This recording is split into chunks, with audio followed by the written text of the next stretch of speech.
Pada saat ini, Xiaoyan dan baju besi di tubuhnya sepertinya menyatu menjadi satu.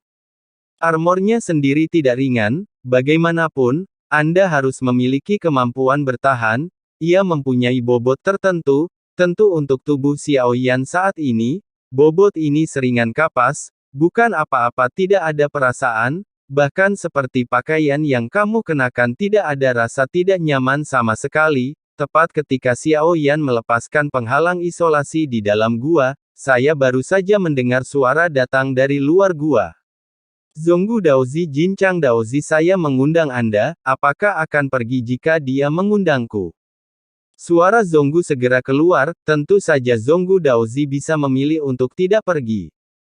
Tapi Jincang Daoziku juga berkata tidak apa-apa jika Zonggu Daozi tidak pergi.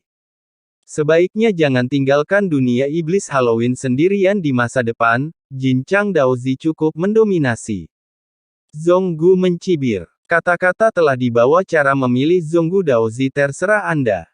Setelah selesai berbicara di luar gua, ketenangan kembali pulih, suara Xiaoyan juga keluar kemudian Zonggu dan Jin Dongming kembali ke gua. Jincang datang lagi untuk menerima undangan dari Istana Budak Dewa Shuro. Apa yang harus dilakukan selanjutnya? Zonggu tampak pahit. Sekarang Jincang telah menebus langkah ke-9-nya saat ini, menurutku lebih baik tidak menghadapinya secara langsung. Apa kekuatan budak dewa Jincang? Tolong jelaskan dengan hati-hati peraturan Aula Budak Dewa Sura ini. Xiaoyan tampak tenang. Berkata perlahan. Zonggu mengangguk sedikit saat mendengar ini. Meskipun dia hanya menyaksikan pertempuran itu sebelumnya, namun aturan umumnya cukup jelas, Aula Budak Dewa Shuro kecuali Daozi orang lain juga bisa menantang Budak Dewa selama tantangan tersebut. Budak ilahi menandatangani perintah hidup dan mati, jadi kematian tidak melanggar aturan. Pemenang akan mendapatkan hak untuk membuang Budak Dewa lawan. Undangan tantangan yang diprakarsai oleh Jincang, hanya ingin aku bertarung sebagai hamba Tuhan. Dia cukup percaya diri untuk mengalahkan, tapi tujuan sebenarnya seharusnya aku merasa seniorku juga adalah budak para dewa. Ingin mengambil kesempatan ini untuk mendapatkannya, selain langkah ke-9 yang baru saja dia dapatkan, yang saya tahu adalah dia memiliki langkah ke-7 itu juga merupakan budak ilahi terkuatnya sebelumnya. Pada langkah ke-5, budak ilahi memiliki 2, saya tidak tahu berapa jumlahnya. Meskipun ini sudah sangat kuat, Zonggu berkata dengan mata yang sangat serius. Jika dia menerima tantangan tersebut, dia merasa kemungkinannya dalam bahaya. Apakah tidak ada batasan jumlah tantangan? Xiaoyan bertanya, sejauh yang aku tahu. Tidak selama mereka milik budak ilahi dari kedua belah pihak dapat dikirim sampai salah satu pihak mengaku kalah, jawab Zonggu. Mata Xiaoyan sedikit menyipit, jika kita bisa mengumpulkan sekelompok orang kuat di bawah komando kita, ini juga merupakan pilihan yang bagus. Awalnya bertarung sebagai budak para dewa, adapun kekuatan Zonggu, sepertinya tidak menjadi masalah. Gerbang kunonya masih belum diketahui, Xiaoyan tiba-tiba merasa khawatir saat ini, Cimi dilepaskan kali ini, itu selalu membuatnya merasa tidak nyaman. Xiaoyan tidak menyangka, sebenarnya datang ke kampung halaman Cimi, jika benar seperti yang dikatakan Cimi ia memiliki klon yang tak terhitung jumlahnya, maka dia harus memiliki jumlah klon terbesar di dunia kuno keabadian dan iblis. Jika gerbang kuno itu terkait dengan klan Cimi yang menghilang, jadi jika Anda ingin pergi itu pasti ada hubungannya dengan Cimi. Meskipun Cimi biasanya menuruti Xiaoyan, itu karena Xiaoyan bisa menyegelnya ke dalam 9 peti mati kapan saja, untuk mengintimidasi. Sekarang kita sudah sampai di tempat Cimi, itu di sini itu sulit untuk dikatakan, aku butuh topeng akan lebih baik jika itu adalah topeng yang sudah ada di alam iblis Halloween.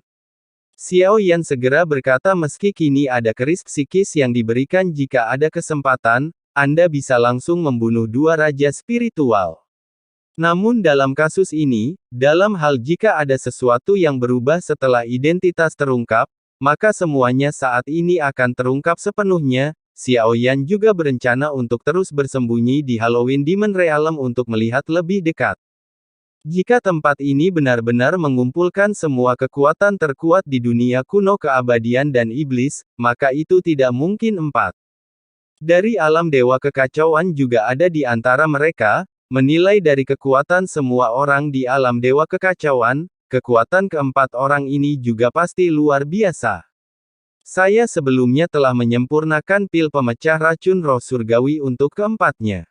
Itu adalah pil detoksifikasi. Mungkin saya akan melihat apakah ada kemungkinan saya bisa menemukan petunjuk. Jadi Xiaoyan tidak berencana membeberkannya sekarang. Suara itu jatuh. Saya melihat Zhonggu mengeluarkan beberapa topeng dan meletakkannya di depan Xiaoyan. Sebelumnya, karena kurangnya kekuatan, seringkali perlu memakai topeng untuk menyembunyikan identitas. Hal yang tidak diketahui akan membuat musuh semakin menakjubkan. Jadi saya menyiapkan beberapa, Zhonggu berkata sambil tersenyum masam. Seorang kaisar yang agung dan abadi sangat sedih. Agak konyol untuk mengatakannya lagi pula, ada terlalu banyak orang kuat di sini, ada kesenjangan dalam kekuatan, harus ada perbandingannya. Xiaoyan melihat topeng-topeng ini memilih satu secara acak segera, dia juga memilih satu lagi untuk Jin Dongming. Jin Dongming tidak banyak bicara, diam-diam kenakan topeng seperti Xiaoyan, ayo pergi-pergi, ingat namaku Yan Xiao. Xiaoyan perlahan memakai topengnya. Lalu berdiri berkata dengan lembut, antara meremehkan sepertinya tidak ada rasa takut bagaimanapun, lawannya memiliki orang kuat di langkah ke-9. Xiaoyan masih tidak takut, Zhonggu tidak bisa lagi menebak kekuatan Xiaoyan. Dia tidak tahu seberapa banyak yang disembunyikan Xiaoyan, saya hanya tahu bahwa Xiaoyan sangat kuat, tidak takut dengan langkah ke-9. Mungkinkah kekuatan sejatinya telah mencapai tingkat keabadian? Zhonggu tidak bertanya sama seperti sebelumnya, dia adalah tuannya, Xiaoyan adalah pelayannya, setidaknya itulah yang tampak di permukaan. Xiaoyan dan Jin Dongming mengikuti Zhonggu saat ini. Jin Dongming sebenarnya merasa sedikit tidak nyaman. Saat dihadapkan pada langkah 9 diperkirakan satu gerakan bisa menimbulkan kerusakan parah. Namun, semua pengaturan harus dilakukan oleh Xiaoyan. Sejauh ini bukan Xiaoyan yang memintanya mati. 3 sosok meninggalkan gua lalu dia langsung menuju ke lapangan budak Dewa Sura. Saat kita semakin dekat, aku baru saja mendengar suara gemuruh orang. Melihat jauh Anda sudah dapat melihat platform besar tergantung di udara. Ada kursi di sekelilingnya, dapat dikatakan bahwa kursinya sudah penuh, sangat hidup. 2. Jin Dongming jarang berbicara sebelumnya, dia mengira ini hanyalah tempat pertarungan pribadi. Tapi sekarang sepertinya ini hanyalah arena pertarungan, itu mungkin karena ini tempat termudah untuk mendapatkan poin kontribusi, bukan? Tentu juga mudah untuk gagal, Zhonggu menjawab dengan suara rendah. Bisakah kamu menggunakan poin kontribusi untuk membeli kuda? Xiaoyan bertanya, ya, tapi kami adalah peserta juga akan ada bagian, hanya saja bagian yang dirugikan sangat kecil. Jawab Zhonggu, saya akan membeli 20.000 poin kontribusi sekaligus. Kata Xiaoyan. Zhonggu mengangkat alisnya sedikit saat mendengar ini. Untuk dia nilai kontribusi 20.000 cukup banyak. Hanya saja Xiaoyan berkata begitu Zhonggu secara alami mengerti. Yang pertama, memiliki kepercayaan diri yang cukup untuk menang, dia hanya merasa kasihan dengan nilai kontribusinya, tapi saya tidak pernah ragu sedikit pun tentang kekuatan Xiaoyan. Semua orang memandang Xiaoyan dengan hormat.